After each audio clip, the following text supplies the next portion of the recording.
Hey guys, this is KMCers whatever. I'm Kirsten and welcome back to another true crime video. So today I'm going to be doing an update on the case that I had covered back in 2023. I will have the original case down below. Highly suggest checking it out. It will have a lot more details than this video will have. So let's just jump right into this case because it very much is a long case. So we're going to be talking about Kirby Carpenter. He was born on May 23rd of 1986. He was 36 years old from Triumph County, Mississippi. His parents were Maddie Jones and Jerry Carpenter. He did have two sisters named Wendy Page and Casey Barnes, as well as three brothers, Shannon, Rocky, and Robbie Carpenter. He did have a live-in girlfriend named Caitlin Spence. They did have a daughter together named Enola Dean Carpenter, who was 4 months old at the time that this happened. He also did have a son from a previous relationship named Towns Plainview Carpenter, who was 4 years old at the time. He was described as a U.S. Marine, a jack of all trades. He did have two successful businesses, one where he sold multiple rental properties and the other one was the Mississippi Gold, Silver, and Coin Exchange. He was super friendly, hardworking. He was very much a proud father. He enjoyed fast cars, motorcycles, fishing, hunting, outdoorsy things, stuff like that. So let's talk about the incident and things that had kind of led up to the incident. On July 21st of 2022, Enola was born. Because she was born, Caitlin's parents decided to come stay with them and help them with the newborn, but they were only supposed to stay for 2 weeks or about a month, and they ended up staying until November 29th of 2022 when they decided to go back to Virginia. November 30th of 2022, Kirby was shot to death outside of his home but wasn't found until December 2nd of 2022. In the morning of December 2nd, Caitlin ended up texting Maddie's mom to kind of find out if Kirby had been there. And at that moment, Maddie kind of felt like something was wrong.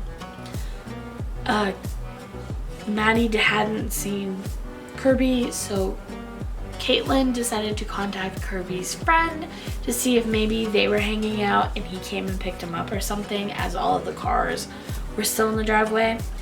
And Kirby's friend told her that he had not seen Kirby, but maybe he was in the deer stand, to go check the deer stand. So Caitlin went out to the deer stand to see if Kirby was there, and he was not there.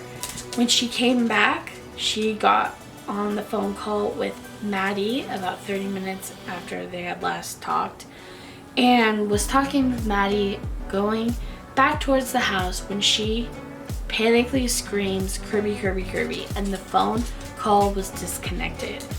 Immediately, Maddie left work, but she knew that she was really far away, so she called her husband Dwayne to come check it out.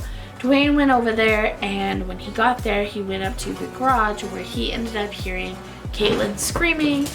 He saw that Caitlin was kneeled down, looked like a body.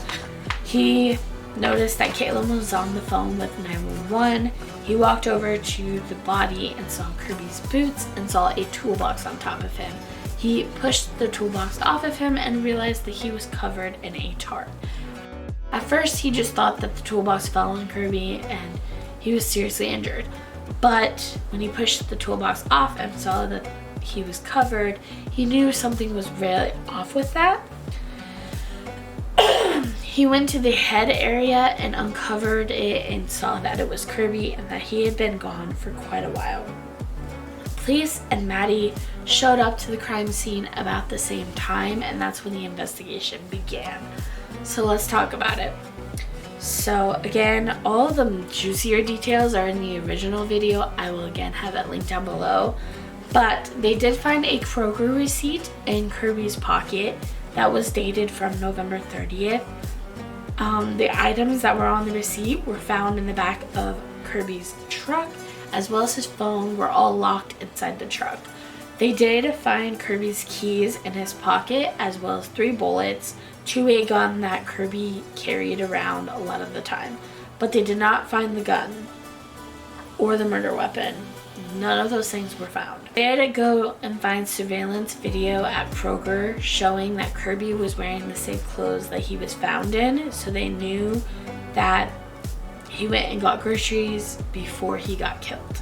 They did interview Caitlin, that said that she went straight outside the house to go straight to the deer stand, and she did not use the side-by-side, and she came on the clear path down back towards the house and saw Kirby there. Kirby's family kind of felt like that was off because of the layout. Again, check out the original video, it will have it in there. There's actual photos and stuff in that. Kind of just felt like it was a little bit weird. Maddie did go in the house to make sure that they weren't robbed, because Kirby did keep valuables in the home. She was the only one with the combinations to the safes, and she did check them out, and they all seemed to be pretty much there. Everything appeared to be there. Caitlin claimed that her alibi was that she was at Walmart getting some groceries, and she texted Kirby at 1:45, texting him that she was there and that asking him when he would be home. He responded that he would be home in about 15 minutes. Caitlin stated that on December 1st, her and Enola had a doctor's appointment and that she was sending Kirby photos and videos. Surveillance video did confirm her alibi that she was at Walmart at the time of his death. Enola, Caitlin, and Caitlin's parents did stay at the home until Kirby's funeral, which was held on December 17th, 2022. Caitlin ended up telling Maddie that she was going to go stay at her grandma's for Christmas time. And a couple days after the funeral, Caitlin let Maddie know that, hey, come say goodbye, we're going to be heading out. Maddie went over to the home and said her goodbyes to Enola and helped Caitlin get her car started because they were trying to leave before a snowstorm would hit. After Caitlin ended up leaving, Maddie went into the home where she discovered that Caitlin's dresser was completely empty, and the only thing in it was a last will and testament that was written by Caitlin and her dad. That was dated a couple days after Kirby's death. She did check the safes, and all of the safes were cleared out, and the security camera box, sync box or whatever, was missing. So at that point, Caitlin never came back to the home. So let's talk about the new updates. So police found a piece of evidence. They have not released what type of evidence this was, but it led them to an arrest. 1 year after Kirby's death, on November 30th of 2023, Caitlin Spence was arrested in Brookville, Pennsylvania, and her parents, Karen and Jeffrey Spence, were arrested in Virginia. Caitlin, Karen, and Jeff were charged with 1 count of conspiracy, 2 counts of larceny, and 1 count of capital murder, which holds a sentence of the death penalty. Let's talk about the trial. So there was a bail hearing where they all ended up getting denied bail, but then there was another bail hearing in August of 2024. There was a 4.5-hour long bail hearing that was held. Caitlin and Jeff were denied bail. Karen was granted a $150,000 bail on the condition that she would wear a GPS monitor. And they have not set, as I've heard, they have not set a trial date, and who knows when that will actually happen, as the court system is very, very long. So let's talk about the aftermath real quick here. Okay, Kirby's family tried to contact Caitlin about Enola's birthday and to see how she was doing, but they never got a response back. So Caitlin's family contacted law enforcement that was in the area that they believed that Caitlin was staying, as that's where they were sending child support checks to do kind of like a welfare check. The police went over there and they had found that the house had burned down and that the only thing standing was the mailbox. The police also found that the home was not owned by Caitlin's parents, that the bank actually owned it because they had filed for bankruptcy right before Enola was born. Caitlin's dad is a felon in a criminal case that happened in October 19th of 1999, where someone went onto the property of where the largest white-tailed buck ever recorded with 28 points, named Goliath, lived. They tranquilized him and ended up stealing him. Kirby's family did contact law enforcement in the area where Caitlin's grandma lived, and the police went over there but made no contact with anybody that lived there. In August of 2023, Kirby's family hadn't had contact with Caitlin or Enola at all. Kirby's family did create a Facebook page called Justice for Kirby. I will have that link below if I can get that link below for you guys. I suggest going to check it out. They give quite a bit of updates. He said in an article that there were no red flags before. It wasn't until his death that she started to suspect that Caitlin had did something.